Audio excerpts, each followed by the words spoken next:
नमस्कार साथियों, जानवी आईटीआई के ऑफिशियल यूट्यूब चैनल पर आप सभी का एक बार फिर से तहे दिल से बहुत बहुत स्वागत है।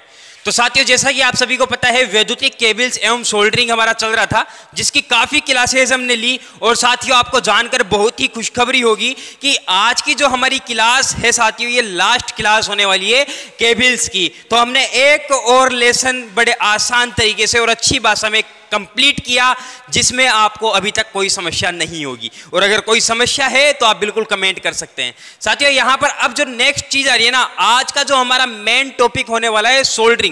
लास्ट क्लास है, ठीक है, सोल्डरिंग वाली जो केबल्स है इसकी लास्ट क्लास होने वाली है सोल्डरिंग। इसको ध्यान से समझिएगा साथियों। देखिए साथियों, सबसे पहले तो जो भी इस चैनल पर नया है, चैनल को सब्सक्राइब करके बेल आइकन को ऑन कर लीजिए, ताकि ऐसे ही क्लासेस और जो अपडेट आते हैं आगे से सरकार द्वारा निर्धारित किए जाते हैं, वो सभी आप तक सबसे पहले पहुंच सके।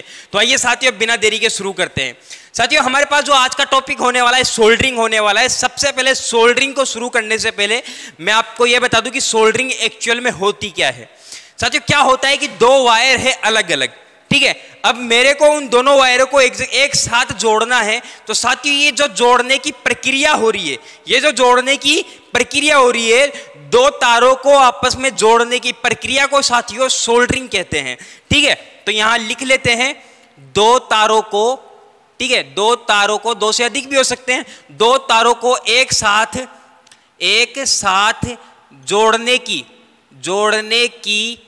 प्रक्रिया क्या कहलाती है भैया? सोल्डरिंग कहलाती है। प्रक्रिया सोल्डरिंग कहलाती है, ठीक है, सोल्डरिंग कहलाती है। अब साथियों, ऐसा तो है नहीं कि दो धातुओं को हमने आपस में रख लिया और सोल्डरिंग आ जाएगी, ठीक है, कोई तीसरा व्यक्ति और आएगा और उसको सोल्डरिंग करेगा। तो साथियों, यहां पर इन जो दो धातुओं को हम आपस में जोड़ रहे हैं, ये दो तार है, इन दोनों तारों को जब हम यहां पर जोड़ेंगे तो हमें तीसरी धातु की भी आवश्यकता पड़ेगी ना, हमें तीसरी धातु की भी आवश्यकता पड़ेगी। तो साथियों, यहां पर होता क्या है कि जो सोल्डरिंग करने के लिए मेन तीन अवयवी की हमें आवश्यकता होती है। जो तीन अवयव होते हैं, सबसे पहला आता है साथियों सोल्डर। ये सोल्डर क्या होता है साथियों? सोल्डर जो आपने कई लोग आप जानते होंगे, जो सोल्डरिंग करते हैं, एक वायर होता है, हम उसे सोल्डर कहते हैं। और साथियों, ये जो तीसरी धातु द्वारा इनको जो जोड़ा जा रहा है, ये तीसरी धातु हमारी सोल्डर ही होती है, तीसरी धातु हमारी सोल्डर ही होती है। अब साथियों, सोल्डर को दो भागों में कन्वर्ट किया गया, एक कठोर सोल्डर और एक हमारा साथियों नरम सोल्डर।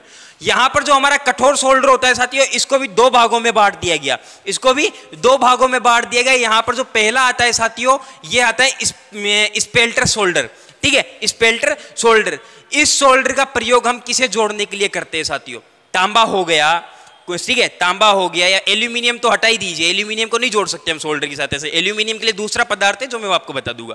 यहां पर साथियों तांबा हो गया, लोहा हो गया, ठीक है, ऐसी चीजों को, जो कठोर चीजें होती है, उनको जोड़ने के लिए हम स्प्लिटर सोल्डर को प्रयोग करते हैं।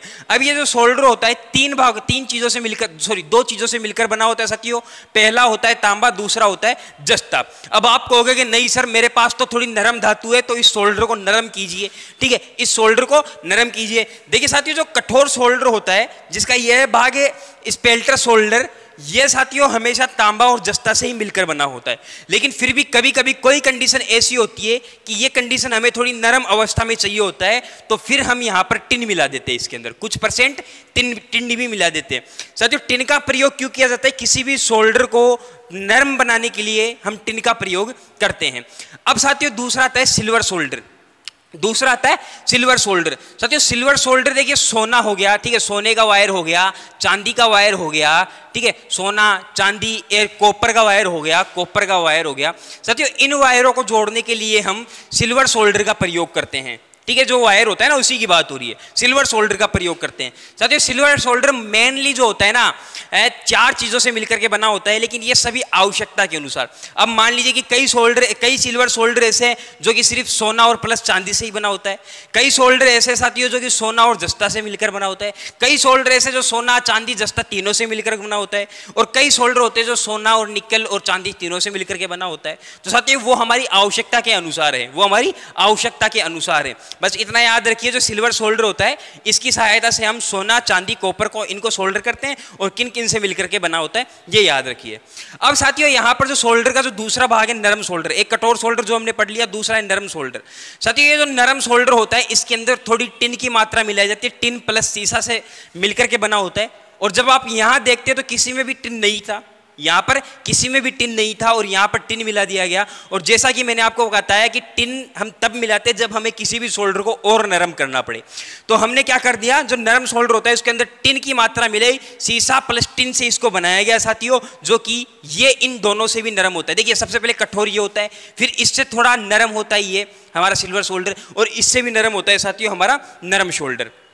इससे भी हमारा जो नरम जो होता है नरम शोल्डर होता है, और ये जो बना होता है साथियों टिन प्लस सीसे से बना होता है। और इसकी सहायता से साथियों कॉपर, ठीक है, एल्यूमिनियम हटा दीजिए, अभी भी एल्यूमिनियम को आपको हटाना है, कॉपर हो गया और भी वैद्युतिक पदार्थ जैसे कि साथियों मैं आपको बताऊं पीतल हो गया, कॉपर हो गया, इन सभी को जोड़ने के लिए हम किसका प्रयोग करते हैं, सिल्वर सोल्डर नरम सोल्डर का प्रयोग हम करते हैं। बात समझ में आ गई कि भाई सोल्डर में कोई समस्या नहीं होनी चाहिए। जो वायर होता है हमने उसके बारे में पढ़ लिया कि वायर होता है कैसे, कितने प्रकार का होता है और कहां पर कौन सा वायर काम में लिया जाता है। अब साथियों इसके बाद बात आती है फ्लक्स की। देखिए जो फ्लक्स जो होता है ना लेई के रूप में होता है, लेई के रूप में होता है साथियों, ये लेई के रूप में होता है। अब आप बोलोगे लेई कैसा साथियों, ग्रीस आप सभी ने देखा होगा, ये ग्रीस की तरह होता है, ये ग्रीस की तरह होता है। इसका काम क्या है साथियों, जब हम यहां पर ये सोल्डर जब प्रयोग में ले तो उसके साथ हम लेई भी लगाते हैं, ये हमारा फ्लक्स भी लगाते हैं। इसका काम है साथियों इसको मजबूत बनाना, ठीक है, इसका काम है इसको मजबूत बनाना, आसानी से करंट को फ्लो करवाना, ठीक है, स्पार्किंग को हटा देना, स्पार्किंग दूर कर देना, इसकी यहां से चालकता बढ़ाना, ये सभी किसके काम है साथियों, लेई के काम है। लेई के बारे में फ्लक्स के काम है। याद रखना कि फ्लक्स जो होता है लेई के रूप में होता है, ठीक है, फ्लक्स लेई के रूप में होता है। तो साथियों ये हो गया आपका फ्लक्स कंप्लीट। अब बात आती है आयरन की। भाइयों मेरे को आप एक चीज बताइए, यहां पर हमें सोल्डरिंग आयरन की आवश्यकता है और हम यहां पर सोल्डरिंग आयरन लगाते हैं, ठीक है, यहां पर हम सोल्डरिंग करते हैं। अब ऐसा तो है नहीं कि सिर्फ सोल्डर वायर की सहायता से और फ्लक्स की सहायता से ही ये हमारी जो सोल्डरिंग हो जाएगी। अब इसको यहां पर पिघालने के लिए हमें किसी की तो आवश्यकता होगी, तो वहां पर हम करते साथियों सोल्डरिंग आयरन का प्रयोग, ठीक है, सोल्डरिंग आयरन का प्रयोग। आयरन, ये सोल्डरिंग आयरन साथियों कई प्रकार का होता है। एक तो होता है जो कि आग से जो सोल्डर को पिघालता है, दूसरा होता है जो विद्युत से वो सोल्डर को पिघालता है, ठीक है, एक होता है साथियों एक पात्र होता है, पात्र में सोल्डर वायर को गर्म किया जाता है तो वो पिघल जाता है। तो कई प्रकार का ये सोल्डरिंग आयरन हो सकता है। मोस्टली जो हमारे काम में आता है साथियों वो आता है ज्यादातर हमारे विद्युत वाला सोल्डरिंग आयरन, विद्युत सोल्डरिंग, ठीक है, सोल्डरिंग आयरन, ये हमारे सबसे ज्यादा काम आता है और हमसे यही पूछा जाएगा जब भी हमारे पास क्वेश्चन आएगा, इसी में से निकल कर आएगा। तो साथियों ये हो गया आपका सोल्डरिंग आयरन कंप्लीट।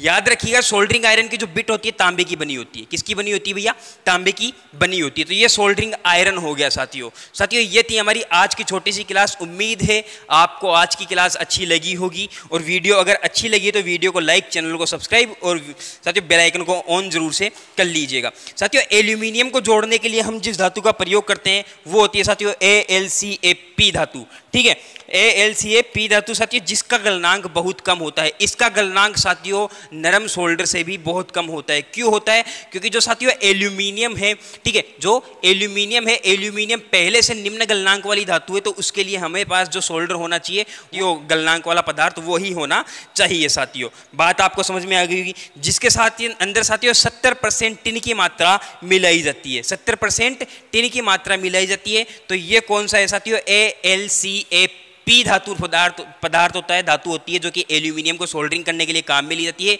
इसके अंदर 70% तक साथियों टिन की मात्रा मिलाई जाती है। बात आप सभी को समझ में आ गई होगी। तो साथियों ये थी आज की केबल्स की लास्ट क्लास। उम्मीद है आपको वीडियो अच्छा लगा होगा। वीडियो अच्छा लगा है तो वीडियो को लाइक, चैनल को सब्सक्राइब और बेल आइकन को ऑन जरूर से कर लीजिएगा। धन्यवाद साथियों।